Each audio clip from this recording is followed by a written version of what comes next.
오늘을 함께하며 여러분의 내일을 응원합니다. 성공예감 이대호입니다.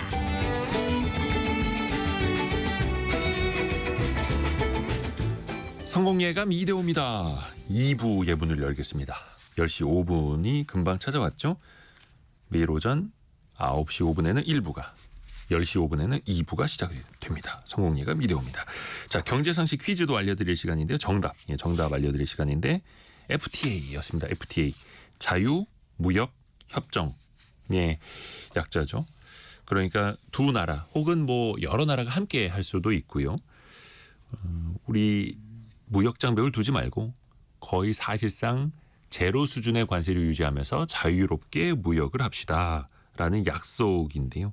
특히 이제 한미 FTA는 지난 2018년에도 한번 트럼프 대통령 1기 집권 때 트럼프 대통령이 이거 불만족스럽다, 우리가 좀 불리한 것 같아, 재협상해라고 해서 다시 맺었는데 2기 집권 시대에 그걸 또 한번 테이블에 올린다라는 이야기가 들려오고 있어서 좀 걱정이 많아서 이거를 경제상식 퀴즈로 내드렸습니다.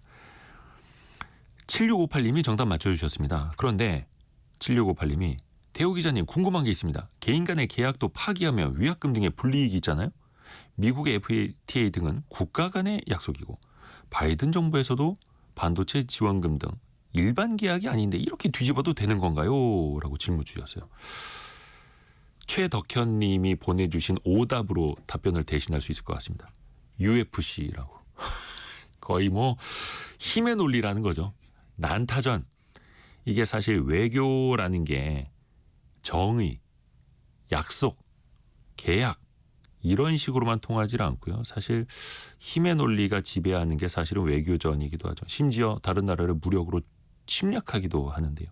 그래서 우리가 또 힘을 키워야 하는 거고, 사실 2018년 FTA 재협상 때는 우리가 좀 선방을 했죠.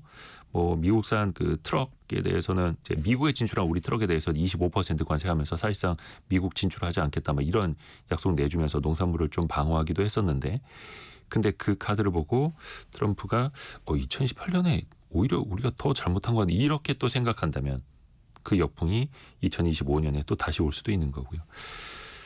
8993님 정답 FTA. 출근해서 9시부터 거의 11시까지 이대호님 목소리 블루투스 이어폰으로 매일 듣습니다. 듣는 것만으로도 경제상식이 늘어갑니다. 아유, 감사합니다. 그리고 6276님은 저는 축산 농가를 하고 있습니다. 요즘 축산 가격도 좋지 않고 또 30개월 이상의 미국산 쇠고기를 개방해야 한다고도 해서 또 출렁일까 걱정입니다. 이렇게 보내주셨네요. 그렇죠. 또 앞으로 또 어떻게 외교적으로 잘 풀어가는지도 같이 한번 지켜보시죠. 여러분의 실시간 의견 보내실 수 있는 창구는 계속 열려 있습니다.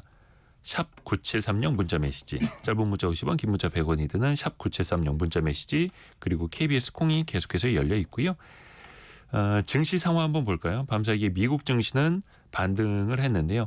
오늘 코스피는 강보합, 코스닥은 약보합입니다. 코스피는 0.4% 오른 2639, 코스닥은 0.17% 내린 737을 가리키고 있습니다. 최근에 코스닥보다는 코스피의 흐름이 조금 더 상대적으로 좋은 흐름인데요. 삼성전자가 오르는 영향이 많이 담겨 있죠. 오늘도 삼성전자는 1.7% 오르면서 59,500원까지 오르고 있습니다. 그래서 6만 정자까지는 500원 남았네요. 젠슨 황 엔비디아 CEO도 또 최근에 이제 개발자 회의 열고 있는데 삼성전자 HBM도 기대를 하고 있다, 이렇게 또 이야기를 했고요. 반면에 이제 SK 하이닉스는 0.7% 오른 20만 7천 원. 오름폭은 최근에는 좀 하이닉스보다는 삼성전자가 더 높은 편이고요. 그리고 포스코 홀딩스가 7%급 반등하고 있고요. LG 에너지 솔루션도 1.3%, 2차전지 관련주들도 최근에는 약간은 좀 반등을 좀 하고 있습니다. 반면에 최근에 많이 올랐던 조선주들, 현대중공업, 한화우전은 3, 4%대 하락하는 흐름도 나타나고 있고요. 원달러 환율 한번 볼까요? 원달러 환율은 1,459원까지 다시 한번 50원대 후반까지 올라가고 있습니다. 여러분의 가정 내에서의 상황도 좀 나아지셔야 할 텐데요. 돈줄 상담소 시간. 특히 여러분의 소비, 저축, 투자 등 돈에 관한 모든 사연을 받고 있죠. 특히 여러분의 재정 상황을 꼼꼼히 적어주실수록 더 좋습니다. KBS 1라디오 성공예감 이대호입니다. 홈페이지에 들어오시면 돈줄 상담소 게시판이 있거든요. 거기에 꼼꼼하게 적어 주시면 채택될 확률이 훨씬 더 높아집니다.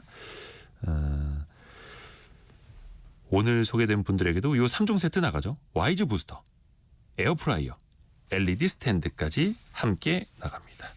자, 오늘도 김경필 머니 트레이너와 함께 하겠습니다. 안녕하세요. 네, 반갑습니다. 오늘 사연은 49살 동갑내기 부부십니다. 네.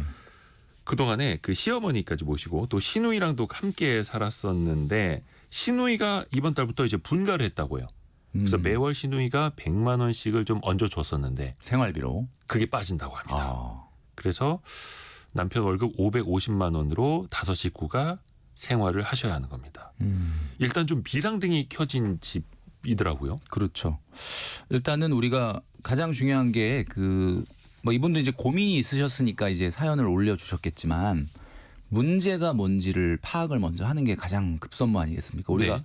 어떤 병이 있을 때 아플 때도 병원에 가서 첫 번째 이제 정확한 진단이 필요하잖아요.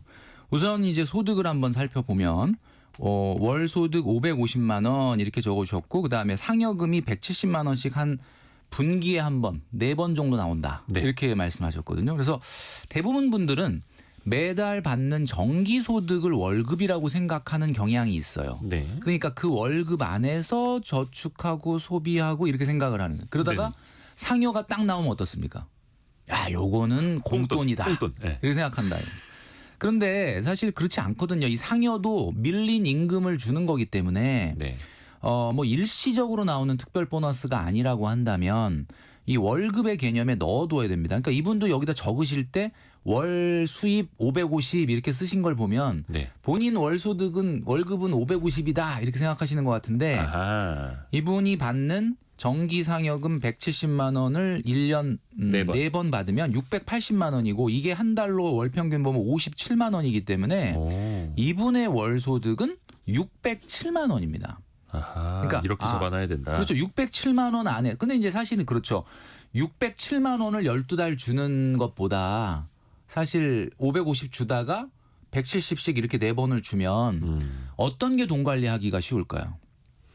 아하. 일단은 총액으로 잡아놓고 그걸 균등하게 배분을 하는 습관을 좀. 607만 원씩 12달을 주는 경우가 훨씬 돈 관리하기가 쉽다. 네. 이렇게 550밖에 안 주다가 갑자기 분기에 한 번씩 보너스를 주면은 이 돈은 소비로 흘러갈 가능성이 많다. 그렇죠. 그러니까 이제 우리 이제 청취자분들도 보너스 받으실 때 이 보너스가 아주 특별 보너스가 아니라고 한다면 월급에 넣어서 아 이건 월급이구나 이렇게 생각하고 관리를 하셔야 돼. 그래서 제가 돈줄 상담소에서 늘 말씀드리는 게 그래서 돈을 공금처럼 회계하는 마인드가 필요하다. 그래서 월급 통장, 소비 통장, 그다음에 연 계절 지출 통장, 예비 자금 통장 이런 것들을 나눠 놔야 되는 이유가 그런 거다라는 거죠. 그래서 이분 같은 경우는 지금 제가 살짝 그 내용을 한번 정리해 드리면 네. 607만 원을 벌어서 560만 원의 소비와 대출 원리금 150만 원을 갚으니까 실제로 뭐 대출 원리금 안에는 뭐 원금 상환 부분이 조금은 있겠지만 일단 다 비용으로 일단 우리가 계산해 봤을 때는 607만 원 벌어서 700만 원 넘게 쓰고 계시니까 매달 100만 원 이상 마이너스가 나고 있는 겁니다.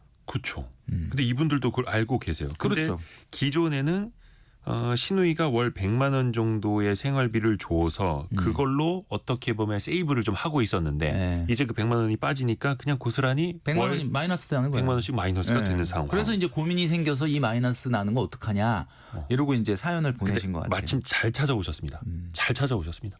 지금 0988님도 나는 2%를 최고라고 생각합니다. 이렇게 보내주셨는데 진짜 지금 잘 찾아오신 거예요. 왜냐하면 이달부터 당장 생활비가 줄어들고 맞아요. 마이너스가 되시기 때문에 하나하나 짚어볼게요.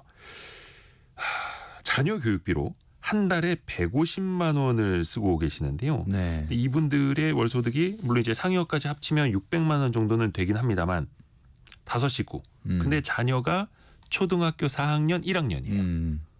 두 이게 자녀의 학년 연령으로 보면은 이제 나이가 바뀌어 좀 헷갈리긴 하는데 옛날 우리 한국식 나이로 하면 8살, 11살인가요? 네네네. 그죠? 그렇게 되는 거죠. 그 아이들한테 교육비를 지금 150만 원을 매달 사용하고 있다.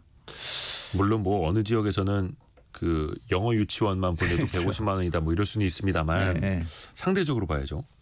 근데 이제 막 라디오를 이제 들으시다가 앞에 이야기를 못 들으셨던 분들도 있을 테니까 네. 아이들 교육비 150만 원이 뭐 많은 거냐 적은 거냐 사람마다 좀 다르게 생각하실 수는 있는데 지금 이제 월 소득 607만 원인 가장이고 지금 생활비로 560만 원 정도 대출이자 빼고도 네. 나가고 있는데 그중에 150만 원이 아이들 교육비입니다. 자, 이 내용을 보면 뭐 저는 사실 아이들 키운 지가 좀 오래돼가지고 감이 좀 없는데 네. 우리 이대호 기자님 같은 경우는 뭐 조금 아이들 근데 많이 이게 어떤 것 같아요? 150만 원의 그 학원비 지출이 많다고 하기도 뭐하고 적다고 하기도 뭐하고 참 그죠. 그래요. 예. 지금 상황을 한번 살펴보면 우리나라가 2021년 기준으로 이때가 이제 코로나 시기인데 네. 이때 우리나라의 그 초중고 사교육의 대상이 되는 초중고 학생들이 532만 명이었는데 네네네. 지금 올해 들어와 가지고 513만 명으로 줄었다고 합니다. 그러니까 한 그렇죠. 4% 정도 줄었어요. 그러니까 그런데 학령 인구 자체는 줄고 학령 있고. 인구가 줄었죠. 그런데 2021년도에 우리나라 초중고 사교육비 총액이 23조 4천억이었는데 네. 작년 2024년도 기준으로 29조 2천억까지 늘어났습니다. 무려 25%가 늘어났다. 아이는 줄어도 아이는 사교육비는 늘다. 줄었는데 금액은 25%가 늘었다. 이게 이제 아마 우리 대한민국의 현실을 보여주고 있는 것 같은데 제가 봤을 때는 이분이 이제 지금 고민하는 게 무엇을 줄일까 이런 것들을 고민하는 거잖아요. 저는 오늘 이 사연자님에게 던지고 싶은 키워드가 네. 네 글자입니다. 네 글자요. 네. 구조 조정. 구조 조정이 필요하다. 네, 구조 조정. 지금 대한민국의 경제도 어렵고 굉장히 여러 가지 힘들어서 기업들도 다 기업 구조 조정 나섰지 않습니까? 네. 근데 이제 구조 조정이라는 게 뭐냐? 한 번, 두 번 있었던 변동 지출을 아끼는 것도 필요하지만 구조적으로 나가는 고정비를 줄여야 된다. 지금 기업들도 구조 조정을 하는 이유가 당장 구조 조정 이번 달에 비용 안 줄인다고 문제가 돼서 줄이는 게 아니에요. 그러니까 이게 지금 당장 이 구조 조정을 안 해놓으면 미래가 없기 때문에 구조 조정을 하는 거잖아요. 구조 조정을 항시 그리고 사전에 하는 거죠. 그죠. 그러니까 이분도 마찬가지예요. 이분도 뭐 사실 뭐 지금 마이너스 한 달에 100만 원 나는 거 뭐 이분이 지금 49세고 연구원 직장 생활을 하고 계시고 뭐 아주 한두 달 당장 문제가 되지는 않지 않겠습니까? 근데 이제 이거를 지금 안 해놓으면 실기를 하게 되면 정말 미래가 제대로 준비되지 않을 수 있다. 그래서 어떤 것을 먼저 구조조정할 거냐는 그 사람의 가치관과 관련이 있습니다. 그런데 대한민국 사람들은 내가 밥을 굶는 한이 있어도 자녀 교육에 대해서는 어떻죠? 못 줄이죠. 못 줄인다 이렇게 얘기를 하시잖아요. 그렇죠. 근데 그런 부분을 감안하더라도 제가 봤을 때는 초등학교 4학년, 1학년 두 아이한테 지금 교육비 150만 원은 좀 과잉이다. 여기선 좀 줄이실 수 있다. 네, 왜냐하면은요. 이게 앞으로 늘어나면 늘어났지 줄어들지 않을 텐데 처음부터 이렇게 많은 비용을 쓰시다 보면은 사실 어떻게 보면 뒷감당이 안 되실 수도 있다. 그리고 이제 요거는 뭐 좀 약간 다른 얘기가 될지 모르겠는데 우리나라 그 미취학 아동들의 교육비가 취학 아동의 교육비보다 높아요. 이게 왜 그러냐면 일단 초등학교를 들어가서 한 3, 4학년 넘어가게 되면은 이제 아이들이 대부분 예체능으로 갈지 아니면 뭐 그냥 공부를 할지가 진로가 어느 정도 결정이 되다 보면은 오히려 교육비가 선택과 집중을 하기 때문에 줄어드는데 우리 자녀를 키우는 많은 부모님들이 미취학 아동들한테 다양한 실험을 하고 있다. 그래서 너무 뭐 이것저것 경험을 시켜준다는 것은 너무 좋은 일이긴 하지만 그러면서 사교육비가 너무 기하급수적으로 늘어나는 게 아닌가 이런 건 조금 그래서 저는 얼마를 줄여라 이분한테 이렇게 솔루션을 말씀드리진 않겠지만 이 150만 원보다는 좀 줄여야 된다. 저는 이렇게 말씀드리고 싶어요. 그러니까 자녀 둘 교육비로 월 150만 원 쓰고 계시는데 방과 후 활동, 운동 그리고 코딩 학원, 온라인 학습 요거를 이제 두 명에게 다 각각 시키시나 봐요. 근데 이거는 좀 구조조정해야 한다. 특히 뒷부분에도 이야기를 하겠습니다만 매월 100만 원씩 마이너스고 또 이제 마이너스 통장까지 쓰고 계시는 그런 상황이기 때문에 구조조정을 해야 한다라는 걸 더 강조드리는 거고요. 그죠. 근데 여기에서 어른들의 지출 혹은 용돈이 좀 있습니다. 네. 우선은 남편분이 이제 좀 흡연을 하시네요. 예, 담뱃값 월 10만 원. 거의 하루에 한 갑 정도 피운다는 거예요. 대리운전비 월 10만 원. 대리운전비. 약간 이제 술 담배 네. 좋아하시나 봅니다. 네. 요 지점은 어떻게 해야 될까요? 글쎄 뭐 이거는 이거를 줄여라 없애라 뭐 안 쓰면 좋겠지만 네네네. 그 부분을 이제 제가 말씀드리기에는 이건 뭐 본인이 이거에 대한 어떤 필요를 구조조정에 대한 어떤 필요를 느껴야만이 할 수 있는 행동이라서 네. 뭐 이걸 없애야 된다 뭐 이렇게 얘기하기는 좀 어려울 것 같긴 한데 네, 김경필 멘토님 약간 주저하시니까 우리 청취자분들이 그 월 담배값 10만 원, 대리운전비 월 10만 원에 대해서 네. 어떻게 생각하시는지 글을 좀 올려주세요. 제가 대신 읽어드릴게요. 그러니까 예. 저는 사실 이 말에 저는 뭐 술 담배를 안 하지만 예. 이 외벌이 가정에서 49세 연구원이시라고 하는데 서울로 출퇴근하고 계시고 뭐 이런 일들이 조금 있을 수는 있을 거라고 봅니다. 그래서 이 부분에 대해서 이걸 없애야 된다. 뭐 안 하면 좋겠지만 이렇게 말하기는 좀 어려울 것 같고 그거보다도 기본적으로 오늘 그 키워드가 구조조정이잖아요. 네. 근데 구조조정이라는 말에 어느 부분을 어떻게 줄이냐보다도 저는 이때 떠오르는 말이 십시일반이라는 말이 떠올라요. 그러니까 이게 무슨 얘기냐면 어느 특정한 항목을 구조조정한다기보다는 전반적으로 모두가 동참하는 구조조정이 필요하다. 그래서 제가 돈줄상담소에서 이런 말씀드린 적이 있었죠. 재정에도 건강검진이 필요하다. 네. 기억나실 텐데 그 건강검진 받으러 가면 우리가 혈압이나 당뇨나 간 수치 같은 것들을 보게 되는데 그 관점으로 이 우리 사연자님의 가정을 들여다봤을 때 우리가 혈압을 뭐라 그랬냐면 소비율이라 그랬거든요. 소비율.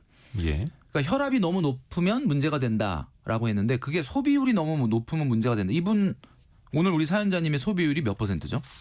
내가 600만 원 버는데 700만 원 쓰잖아요. 오버죠, 오버. 그러면은 소비율이 100%를 넘어서서 115%. 예. 그러니까 이거는 혈압이 지금 정상 수치보다 엄청나게 높은 상태인데 네. 빨리 이거를 고치지 않으면 안 된다. 그러니까 기본적으로 봤을 때 그 소비율 자체가 지금 40대 후반이면 최소한 1-20% 정도는 잉여가 남아서 저축을 할 수 있어야 되는데 소비율이 100%를 넘어서서 마이너스가 나고 있다 그러면 이거를 구조조정을 해야 된다라는 거거든요. 그러니까 이 부분이 가장 중요하다. 많은 분들이 글을 올려주고 계시는데 일단은 유성환 님이 술 마시러 가실 때는 차를 놓고 가세요. 그렇죠? 그리고 또 특히 대리운전해서 내 차로 편하게 가야지라는 생각보다는 그 버스나 전철 끊기기 전에 가야지라고 생각하시면 사실 좀 과음도 덜 하게 되고 또 김정학님 대리운전은 가급적 대중교통으로 대체 가능하지 않을까요? 이렇게 의견 주셨어요. 그런데 또 반면에 최경미님 연구원이라시면서 담배와 대리비 인정해줘야죠. 왜냐하면 또 스트레스 많이 받을 맞아요. 직업이기도 하니까. 그리고 사실 술 드시고 대중교통 타셔야죠라고 하지만 또 대중교통 탈 때 가끔 술을 너무 많이 드신 분들이 옆에 있으면은 힘들죠 서로. 약간 좀 이거 택시 타고 가시지 왜 대중교통을 탔나 또 이렇게 얘기하시는 분들도 있거든요. 또 이제 한 푼이라도 아끼려고 그 휘청거리는 이제 몸을 가누면서 또 박성춘님 직장에서는 흡연 정보와 술잔 정보가 무척 중요합니다. 또 이렇게 이야기해 주셨고, 아유 그래서 이거는 이제 이분들의 선택의 문제인데. 그래서 제가 그 말씀을 강하게 못 드렸던 거고요. 근데 이제 일단 지금 49세의 가장이고 외벌인데 소득은 아주 낮지 않은 600만 원이나 매달 마이너스 100만 원이 난다라고 하는 거에서 좀 마음이 아픈 부분이 뭐냐면 부모님 용돈을 지금 양쪽에 한 50만 원 정도 드리고 있고 그리고 기부금을 또 매달 20만 원 이상 하고 있고 맞아요. 이렇게 하고 있는데 제가 이제 오늘 구조조정이라는 이야기를 하면서 네. 생각했던 게 부모님 용돈이라는 게 이게 사실 좀 애매하긴 합니다. 그러니까 이게 부모님이 정말 이걸 안 드리면 생활이 안 되는지는 우리가 확인할 수가 없고. 두 어머니 용돈으로 매월 50만 원. 그죠. 그런데 거의 월수입의 부모님이- 거의 10분의 1이요. 거의. 부모님이 과연 이게 마이너스가 지금 이렇게 나는 상황에서 또 용돈을 드리는 걸 안다 그러면은 부모님이 그렇게 또 아주 좋아하시진 않을 것 같다는 생각은 좀 들어요. 뭐 그 말씀을 드리긴 좀 어렵겠지만. 근데 뭐 또 경제생활 안 하고 계시면 또 이게 또 꼭 필요하실 수도 있고. 그럴 수도 있고. 뭐 그건 우리가 알 수 있는 내용은 아니고 기부금도 너무 좋은데 기부금을 내가 마이너스가 나는데 기부금을 한다. 그럼 어떻게 보냐면은 저는 이건 아니라고 보거든요. 그러니까 지금 내가 마이너스가 생활비에서 나고 있는데 기부금을 하고 있다. 기부금을 월 20만 원. 그죠. 그러니까 이거는 조금 아니지 않겠는가라는 생각을 하는 거예요. 그래서 이 기부금이라고 하는 거를 이게 어려운 사람을 돕는다는 건 너무 좋지만 최소한 마이너스가 나고면서 그 마이너스로 지금 기부금을 내는 걸 수도 있는 거거든요. 그래서 그 부분에 대한 구조 조정은 좀 필요하다.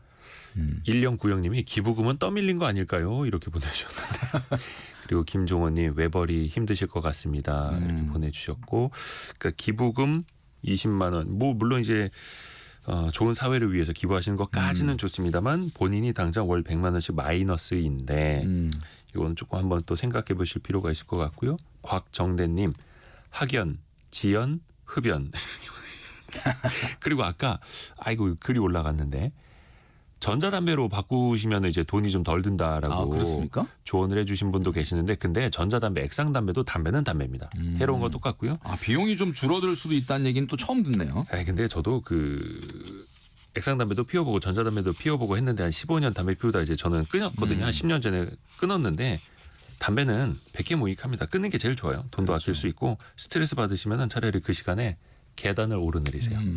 땀을 요거는 제가 좀 조언을 흘리는 드리고 운동. 싶고 그 이분들 입장에서 또 고민 드는 지점이 보험입니다. 보험. 네. 이거 항상 매번 우리 맞아요. 사연에 빠지지 않는 건데 제가 오늘 구조조정이라는 키워드 말씀드렸고 십시일반이라는 키워드를 말씀드렸죠.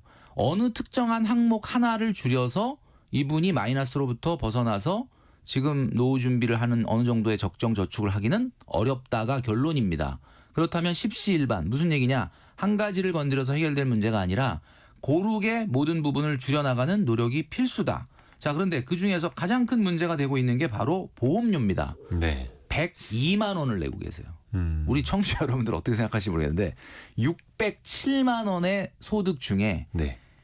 102만 원을 보험료를 내는데 보험료가 시어머니 그러니까 이제 우리 그 사연자님의 어머님 19만 원, 남편 37만 원, 아내 16만 원, 자녀 27만 원 이런 정도의 보험료를 내고 있거든요. 그러니까 5분이기는 한데 그렇죠. 거의 뭐 소득의 6분의 1? 자, 우리 돈출 상담소를 잘 들으시는 분들은 아마 제가 계속해서 반복해서 말씀드리니까 아마 아실 텐데 네. 소득의 3에서 5%를 넘으면 안 된다. 이게 보장성 보험료 얘기하는 겁니다. 뭐 개인연금이나 뭐 이런 거 말고. 보장성 보험료는 말 그대로 순수 보장의 성격을 갖고 있는 거기 때문에 3에서 5% 정도가 맞다. 이렇게 말씀을 드리거든요. 많은 분들이 그럽니다. 그러면 누가 3%고 누가 5%냐. 그 안에서도 좀 비중을 높이는 건 어떤 사람이 비중을 높여야 되고 어떤 사람이 더 낮출 수 있느냐. 자, 이걸 오늘 제가 말씀드릴게요. 이거는 이 보험료의 비율은 우리가 항공기에 넣는 연료인 항공유와 되게 유사합니다. 이게 왜 그러냐. 네. 여러분들 그 비행기 타실 때 궁금하신 거 있으셨죠? 도대체 이 비행기는 예. 연료를 만땅으로 채우고 갈까 아니면 조금 덜 채우고 갈까? 풀 굉장히 가득 채우고 갈까? 그래서 많은 분들이 그러잖아요. 이거 사실 항공사에서는 이거 계산하는 분이 따로 있다고 하거든요. 근데 왜 이걸 왜 계산하지? 네. 그냥 만땅으로 최고로 많이 넣고 가면 되는 거 아닌가? 만땅은 만 탱크의 일본어적 발음이 나더라고요. 그렇죠. 예, 우리가 가장 많이 쓰는 말이라서 예. 풀로 이렇게 채우고 가면 되는 거 아닌가? 이렇게 얘기를 하시는데 사실 이게 그 비행기의 기종마다 좀 다르지만 항공유를 가득 채우게 되면은 거의 이 항공기 기체 무게의 연료가 25%에 달하기 때문에 그렇죠. 연비 안 나오죠. 연비가 연료 소모가 늘고 비용이 증가한단 말이에요. 그러니까 무조건 많이 넣으면 안 된다. 그렇다고 해서 너무 적게 넣으면 어떻게 되죠? 위험하죠. 굉장히 혹시 모를 뭐 회항을 하거나 다른 곳에 임시 착륙을 해야 되거나 하는 것들에 대한 안전 문제가 있을 수 있다. 그래서 네. 고려돼야 되는 상황이 날씨나 거리나 주변 공항 등을 고려해서 가장 적절한 연료를 넣는 거거든요. 그럼 보험료는 어떤 사람은 많이 들어야 되고 어떤 사람은 적게 들어야 되느냐. 자, 그러면 이걸 봐야 돼요. 일단 피보험자가 경제 부양을 하는 사람이 그 가정에 한 명이냐 두 명이냐. 만약에 두 명이다 그러면 보험료는 좀 줄어들어도 돼요. 분산. 네, 분산되니까. 근데 한 사람이다 그러면 좀 높아져야 되죠. 그리고 자녀가 어느 정도 성장을 했다. 그러면은 보험료가 많이 안 나가도 되는데. 그렇죠. 그렇죠. 그죠? 그러니까 이분 같은 경우는 어떠냐면 49세 외벌이에 자녀들이 나이가 어립니다. 그렇죠. 그러니까 일반적인 상황보다는 보험료가 어때요? 좀 많이 많죠. 넣어야 되는 상황인 거예요. 그러니까 3에서 5%다 그러면 이분은 한 5%까지 최대 가입을 해야 된다. 그러면 600만 원에 5%면 얼마입니까? 거의 절반으로 줄여야 되는 거 아닙니까 지금에? 30만 원 정도 수준. 예. 그러니까 최고 많이 인정을 한다 그래도 30만 원보다 보험료를 보장성 보험료를 더 낸다는 것은 안 된다. 근데 이제 여기에 어머님 보험료가 있으니까 뭐 그것까지 감안한다 그래도 지금 현재 보험료에서 절반은 필요 없다라는 내용이 아니에요. 이게 오해하시면 안 돼요. 네. 제가 이게 필요 없다라는 게 아니라 이 세상에 필요 없는 게 어디 있습니까? 있으면 다 좋죠. 근데 순위에서 밀려서 우선순위에서 후순위의 보험이기 때문에 600만 원 소득에 100만 원의 보험료를 낸다는 거는 정말 말도 안 되는 상황이다.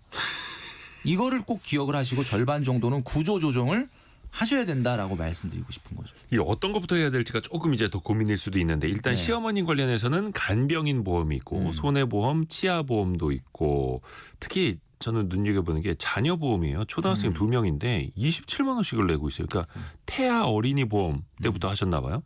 이게 7만 2천 원, 거의 6만 원, 7만 원 안팎 이렇게 나가니까 그렇죠. 2명만 27만 원. 오늘 키워드가 구조조정이라고 했는데 이 구조조정의 대상의 그 첫 번째 대상이 사실은 이 보험료라고 말씀드렸죠. 그냥 보험료를 구조조정할 때 네.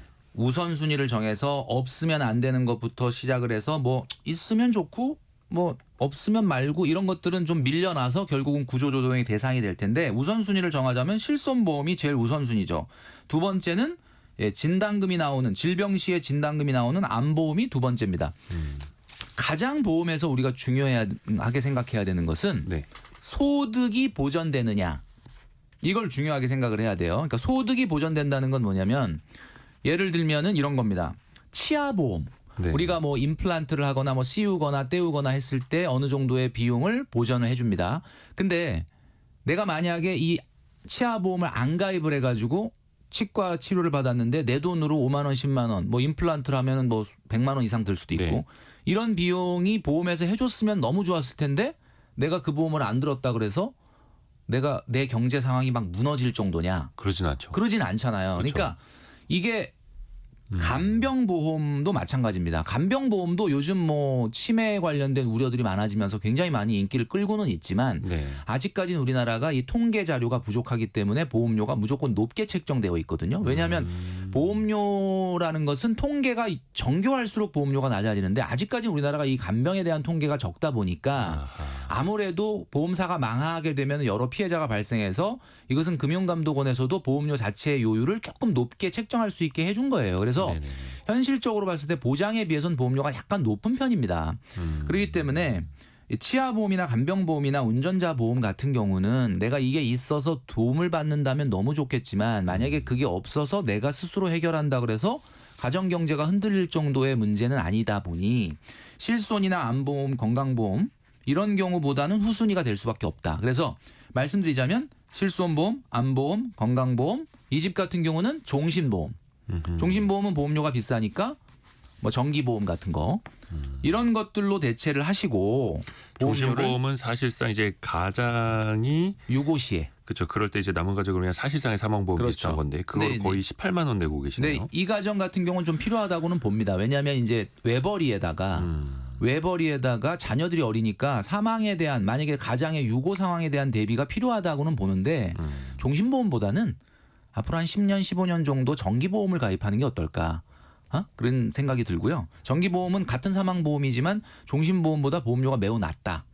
예, 그렇게 말씀드릴 수 있고 그리고 이제 이분이 막내가 지금 초등학교 1학년이잖아요. 8살. 네. 언제까지 가장으로서의 책임을 다해야 될까? 15년 정도 남았다고 봅니다. 네. 15년. 일단은 꼭 있어야 하는 보험과 있으면 좋은 보험을 좀 구분하는 게 구분해야 된다. 우선이겠네요. 네.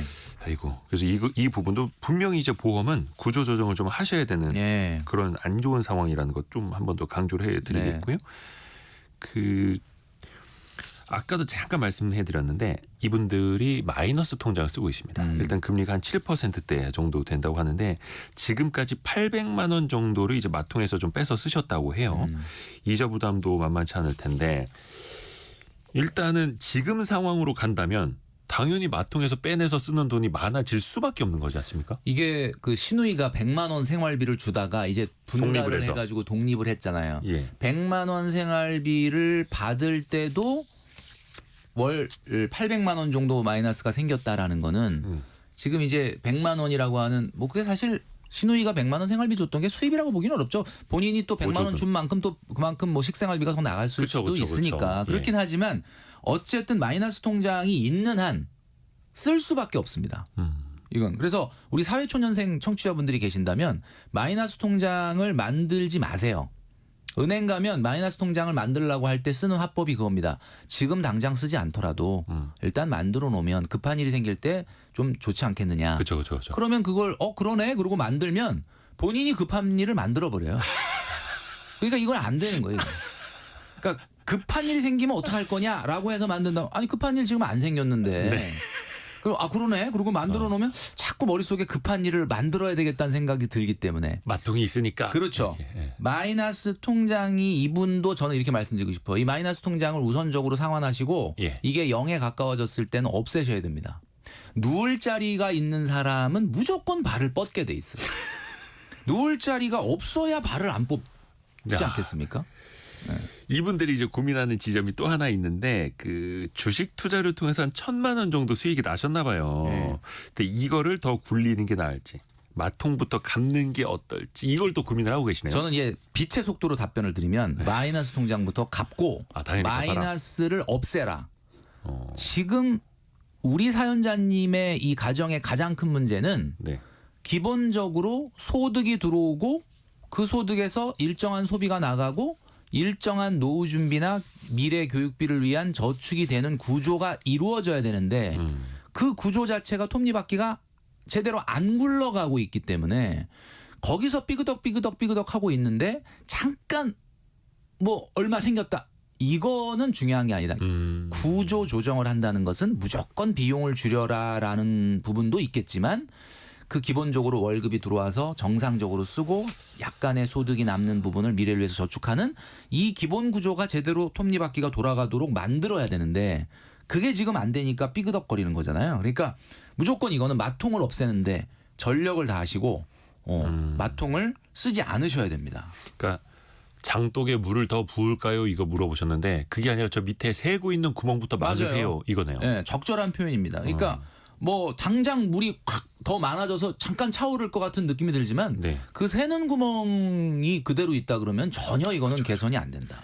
왜냐하면 이자율이 7%인데 사실 주식 투자를 통해서 연 7% 이상 버는 것도 사실은 어렵거든요. 그렇죠. 순간적으로야 또 뭐 까먹을 수도 7% 있고. 금방 벌겠지만 평균적으로 7%라는 건 어마어마하게 어려운 거죠.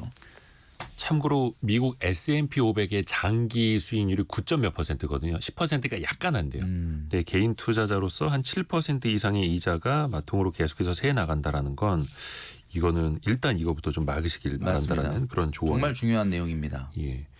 또 하나가 이분들이 이제 인천 지역에 이제 식구가 많으시니까 47평짜리 아파트를 사시면서 대출을 좀 많이 받으신 모양이에요.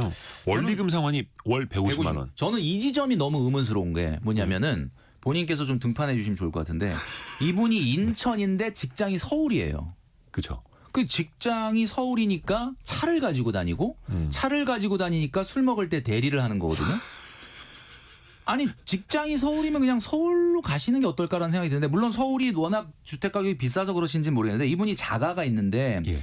47평인데 원리금 150만 원만 적어주셨단 말이에요. 제가 추측해 보건데 네. 이걸 뭐 순순히 추측입니다. 송도나 청라의 신축이 아니고서는 47평도 6억 안 넘습니다. 인천은. 네. 그렇다면은 150만 원이 이분이 나이가 49세라면은 뭐 엊그제 바로 대출을 받은 게 아니라고 한다면 한 대출 보통 한 30년 원리금 균등분할 상환으로 한 10년 정도 지났다고 가정을 했을 때 지금 150만 원을 한 달에 원리금을 낸다는 거는 이자가 100만 원이란 얘기예요. 네. 그리고 금액은 얼마냐? 제가 추정한 바로는 2억 3, 4천 정도는 대출이야. 그러면 5억 6억 되는 아파트에 2억 3, 4천의 대출이 있고 거의 절반. 여기에도 지금 한 달에 이자만 100만 원을 내고 있다. 그리고 교통비로 주유비를 지금 15만 원 적어주셨는데 네. 좀 더 들어갈 것 같은데. 이거는 안 되죠. 왜냐하면 아무리 가까운 부평에서 아무리 가까운 서대문구 강서구로 출근을 해도 제가 계산을 해보니까 한 달에 100리터 이상 하루에 30km 이상 나오거든요. 그러니까 저도 그래서 한 달 유류비가 이게 15만 원일 원밖에 리가 안 없어요. 장기차인가? 가끔 타시나? 아니 매일 출퇴근 하신단 말이에요. 그러면 굳이 저는 이거 첫 번째 굳이 왜 47평이냐. 물론 신우이까지 6식구였기 때문에 그럴 그렇죠. 수도 식구가 있겠지만 많으니까 큰 집이 필요한데 서울에서는 안 되니까 좀 멀리 나가신 저는 거죠. 이 구조 조정의 대상 중에 이 집을 저는 말씀드리고 싶은 게 인천 지역 같은 경우는 대출을 2억 3천이나 받아서 이 가장이 600만 원 소득인 가장이 한 달에 100만 원을 이자를 내고 집값 오르겠지라고 기다릴 만한 입지냐라고 봤을 때는 지금 인천 지역이 수도권에서 유일하게 2022, 23, 24, 25, 26년까지 수요에 비해서 공급이 2배 이상인 지역입니다. 이게 수도권에서 유일하거든요. 네네네. 그리고 미분양도 좀 가슴 아픈 얘기긴 한데 수도권에서 유일하게 3천 가구가 지금 넘게 미분양인 상태인데 이게 2024년부터 꾸준히 또 증가 추세에 있어요. 그래서 네네네. 제가 봤을 때는 인천 지역의 실수요로 대출이 한 1억 이하로 있으면서 실거주한다라고 하면야 뭐 너무 좋지만 2억 3천 4천이 넘는 대출을 끌어안고 한 달에 100만 원씩 이자를 낸다는 건 뭐예요? 내가 이 집이 나중에 이 100만 원 이자 낸 것보다 오를 것이다. 훨씬 더 오를 거다라는 기대가 있어야 거주를 할 수 있는 거잖아요. 네네네. 자, 그런 의미에서 봤을 때는 좀 요거는 조금 아니지 않을까. 그래서 첫 번째로 제가 십시일반으로 구조 조정을 해야 된다고 말씀드렸는데 이 집에 대한 고민을 해보셔야 됩니다. 그래서 이 집을 팔고 무주택자가 되라라는 게 아니라 네. 일반적으로 아니면 진짜 이 집을 좀 세를 주고 본인이 조금 다른 곳으로 이동을 한다든지 하는 그러면서 그래서 이자 비용을 좀 구조조정이라고 줄이고 교통비라든지 부대 비용을 줄인다든지 하여튼 어떻게든 이런 고민. 그러니까 이 집에 대한 부분을 건드리지 않고서는 아무리 십시일반 교육비 조금 줄이고 다른 비용 조금 줄인다, 보험료 좀 줄인다 그래서 근본적으로 개선되기는 어렵다. 그러니까 좀 아픈 얘기긴 한데 우리가 만성 질환 같은 경우가 왜 더 힘드냐면 대한민국 네. 경제가 지금 약간 어려운 이유가 IMF나 금융위기처럼 급성 질환으로 왔으면 그냥 확 수술을 응급실 가서 해버리겠는데 네. 그게 아니잖아요. 그러니까 우리가 메스를 대고 잠깐 어떻게 보면 수술을 한다는 건 너무나 아픈 거지만 그 아픔을 통과해야만 우리가 새살이 돋아날 수 있다. 네. 그런 말씀을 좀 드리고 싶은 거죠. 그리고 또 하나가 일단 이분들이 지금 마이너스인 상황에서 상조저축까지 매월 5만 원씩을 넣고 계신다고 합니다. 근데 이거 상조 가입하면 안마의자 준다. 가전제품 준다. 약간 이런 거 있지 않습니까? 근데 물론 그 시어머니도 계시고 좀 이제 고령의 어머니도 계시고 해서 준비하는 차원일 수도 맞아요. 있겠습니다만 지금 마이너스인 상황에서 상조저축 매월 5만 원씩. 근데 저축 보험도 있고 보험사에. 예. 근데 이제 제가 아까 말씀드렸잖아요. 왜 오늘 키워드를 구조조정이라고 말씀을 드렸냐면 자 이번 달에 돈을 많이 썼어. 큰일 났다. 우리 이번 달에 마이너스 100만 원. 다음 달부터 좀 아끼자. 해가지고 외식도 좀 절약하고 줄이고 문화 레저 비용 이런 거 줄여갖고 만약에 예를 들면 다음 달에 줄였다 이거예요. 네. 자 그럼 그게 얼마나 갈까요? 그러니까 제가 말씀드리는 거는 일시적인 이렇게 건. 소소한 것들 한번 좀 줄여서 상조보험 하나 없애고 그다음에 요거 좀 줄이고 이번 달에 나갔던 비용 좀 드리고 교육비 조금 학원 하나 정도 좀 덜 보내서 이런 어떤 걸로는 약간 의미 있는 변화가 나타나기 어렵기 때문에 구조 조정을 해야 된다. 그러면 저축을 지금 이분이 60만 원 정도 한다 그랬는데 60만 원을 저축을 어디서 하고 있는 거죠? 마이너스 통장에서 돈을 꺼내가지고 하고 있는 거죠. 그러니까 마이너스 통장에서 앞으로 100만 원씩을 더 쓰면서 60만 원을 저축하고 또 20만 원을 기부하고 그렇죠. 약간 앞뒤가 안 보험료를 맞는. 100만 원 내고 앞뒤가 안 맞는. 이게 그래서 기본적으로 저축도 순위가 있어요. 일단은 당장 내가 1, 2년 내에 현금화할 수 있고 쓸 수 있는 정기적금이 먼저가 돼야 되고 그 정기적금 충분히 된 사람이 개인연금 들어야 되는 거고 개인연금 충분히 든 사람이 저축보험 들어야 되는 건데 이분은 지금 거꾸로 하고 있지 않습니까? 저축을 전혀 못하고 있는데 갑자기 상조보험, 저축보험 이런 것들은 당장 돈이 되는 건 아니란 말이에요. 그래서 구조조정이라는 말은 참 아프죠. 우리가 응급수술할 때 안 아프다고 안 하진 않잖아요. 그러니까 이게 제가 아까 우리 기업들이 지금 대한민국의 모든 기업들이 구조조정에 나서고 있다라고 하는 것은 좀 안타까운 일이긴 한데 이 구조조정이 지금 당장의 문제 때문에 하는 게 아니라 지금 내가 구조조정을 해놓지 않으면 미래가 안 보이기 때문에 구조조정을 하는 겁니다. 아마 이와 유사한 고민을 갖고 있는 우리 청취자분들 많이 있으실 텐데 아프더라도 지금이 구조조정의 마지막 기회다. 어떻게 보면은 이제 7922님도 만성질환, 급성질환 이렇게 말씀해 주셨는데 급성질환은 아니지만 만성질환 더 최악으로 가기 전에 지금 구조조정을 하셔야 된다라는 맞습니다. 거고 또 안타까운 게 당장도 이제 월 100만 원씩 이제 마이너스가 되겠습니다만 앞으로 아이들이 더 커가고 그럼 교육비는 더 들 수밖에 없고 또 이분들이 노후 준비도 거의 안 돼 있고 그러니까 맞아요. 개인연금 한 20만 원씩 붓고는 계시는데 사실 이걸로 충분치는 않지 않습니까? 맞습니다. 그러니까 지금 당장 저축도 못 하시고 노후 준비도 못 하시고. 사실 이 사연자님이 49세지만 사실은 라이프 사이클상 30대예요. 왜냐하면 자녀 막내가 어리니까. 나 49세야. 나도 이제 한 5년 10년 있으면 은퇴야. 이분은 이 생각 못 합니다. 왜냐하면 막내가 지금 7, 8살이거든요. 그러면 이분 같은 경우는 우리나라 같은 경우 대체적으로 뭐 최소한 대학 졸업까지는 어쨌든 부모가 좀 지원해 주는 부분이 있어야 되니까 앞으로 한 15년, 17년 정도는 어떻게 보면은 더 일을 해야 되니까 라이프 사이클상 이분은 40대 후반이 아니라 30대다. 그러니까 지금 49세 동갑내기 부부신데 사실상 우리나라에서는 모르겠습니다. 정년까지 60세 넘게 다니기도 쉽지 않고 50대 중반 되면은 대기업에서도 또 명퇴다 이런 거 생기는데 약간 좀 종합적으로 고민을 같이 하셔야겠네요. 이분들의 그래서 오늘 키워드가 구조조정. 근본적인 구조조정이 필요하다였습니다. 근데 그 구조조정은 사전에 또 항시 해야 된다는 것도 또 한번 오늘 더 배웁니다. 김경필 머니 트레이너와 함께했습니다. 고맙습니다. 감사합니다. 여러분도 그 돈줄 상담소 게시판 많이 이용해 주시고요. 라디오 정보센터 다녀옵니다.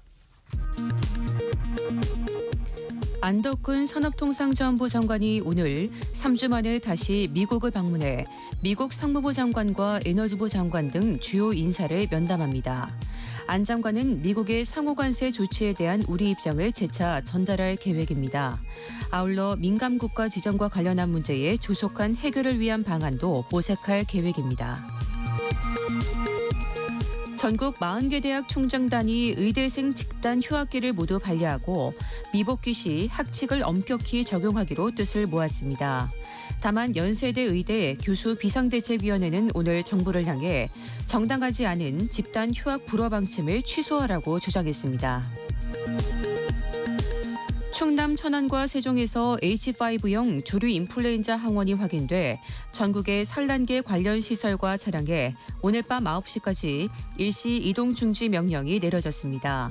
중앙사고수습본부는 고병원성인지 여부가 하루 이틀 뒤에 확인될 것으로 예상했습니다. 유럽연합이 미국의 철강 관세에 대응하기 위해 다음 달부터 철강 수입량을 최대 15%까지 줄이겠다고 발표했습니다. EU 전체 철강 수입국 3위인 한국도 직격탄을 맞을 거란 우려가 나옵니다. 지금까지 라디오 정보센터 뉴스 정한나였습니다. 우리 청취자분들의 질문이 콘텐츠가 되는 시간 애프터 서비스 코너입니다. 곽지현 리포터 안녕하세요. 네, 안녕하세요. 첫 번째 질문은요. 네, 2668번님. 구형 10원 동전 10kg 모아서 은행에 갔는데 교환 안 해줘서 처치곤란입니다. 방법이 없을까요? 보내셨는데요. 은행에서 동전 교환을 안 해줬다고요? 네, 그러니까 제가 또 취재 리포터 아니겠어요. 네. 어제 발품 팔아서 여러 곳에 은행 가서 직접 물어봤는데요. 그래요? 네, 그러니까 은행에서는 뭐 10원, 50원, 500원 구분 없고요. 또 동전 개수, 또 무게 제한 없이 다 교환해 줍니다. 그러니까 10원짜리 10kg이면 8,000개가 넘어요. 뭐 8,000개가 되던 10,000개가 되던 다 교환을 해줍니다. 예. 그러니까 은행별로 교환해주는 또 요일, 시간 다 다르죠. 어떤 은행은 뭐 일주일에 한 번 교환해주는 은행도 있고 또 어떤 곳은 한 달에 한 번. 그 입구에 그 배너로 그 동전 교환 안내해서 매월 뭐 첫째, 월요일 다 안내가 돼 있어요. 지점마다 시간도 있고. 다르다. 그러니까 맞아요. 같은 은행이어도 지점마다 다릅니다. 아하. 그러니까 은행 확인해 보시고요.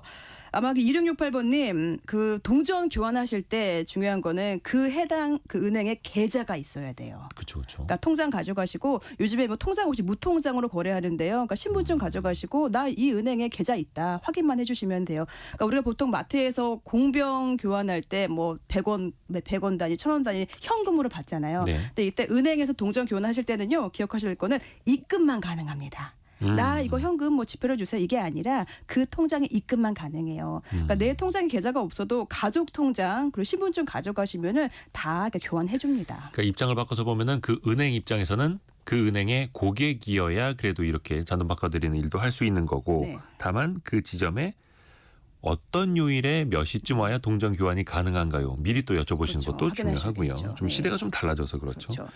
다음 5138번님은요. 네. 국권도 은행에서 교환해 주나요 하셨는데요. 제가 어제 은행에 가서 물어봤더니 다 같은 하는 말이 직접 봐야지 알 수 있습니다. 이렇게 답하더라고요. 그래서 이 한국은행에 문의해 봤더니 그 현재 사용하고 있는 1,000원, 만원권은 2007년에 발행됐고요. 네. 5,000원은 2006년에 발행됐어요. 그러니까 그 전에 나왔던 국권 지폐는요. 그러니까 시중에서 유통이 안 됩니다. 그래서 쓰시려면은요 그 시중은행에서 교환할 수 있어요. 교환해서 사용하시고요.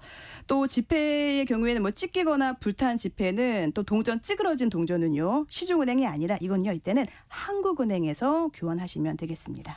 예. 그리고 김남진님의 질문인데 네. 국민연금 기본 납입 연수를 채우고 13년 정도 냈는데 개인 사업자로 하면서 국민연금을 내지 못했어요. 그런데 차압이 들어온다고 합니다. 은행 계좌를 정지시킨다고 합니다. 이런 고민이 있으시네요. 네, 사실 우리가 국민연금은요, 이 10년 내가 채우면은 65세 이상부터 매월 받을 수가 있잖아요. 이때 앞에 붙는 단어가 있습니다. 최소예요. 네. 최소. 그러니까 소득이 있으면은, 그러니까 60세 전까지 소득이 있으면은 국민연금 의무 가입 대상자입니다. 그렇죠. 그래서 소득이 있으면은 이때도 납부 안 했으면 이거 미납으로 남게 되고요. 그러니까 김남진님 같은 경우에는 개인 사업자라고 하셨잖아요. 이때는 매년 종합소득세 신고를 했기 때문에 계속 부과가 됐던 겁니다. 그래서 결론은 이 소득이 있다면은 국민연금 의무 납입 기간이 만 60세까지라고 네. 기억하시면 되고요. 이때 내가 미납액이 너무 많다. 그러면 이때는요 소득금액 증명을 가지고 가까운 국민연금공단에서 상담하시면 되겠습니다. 그 소득 그 조정이 돼요. 아, 납입 그럼 그동안 금액이. 못 냈던 것도 약간 금액을 조정받을 수 있다. 네. 그리고 소득이 있으면 의무적으로 납입을 해야 하는데 그게 장기간 쌓이게 되면은 강제적인 수단이 동원될 수도 있다. 그렇죠. 또 하나 배웠습니다. 곽지연 리포터 고맙습니다. 네, 고맙습니다. 내일 다시 뵙겠습니다. 성공예감은 오늘도 여러분을 응원합니다.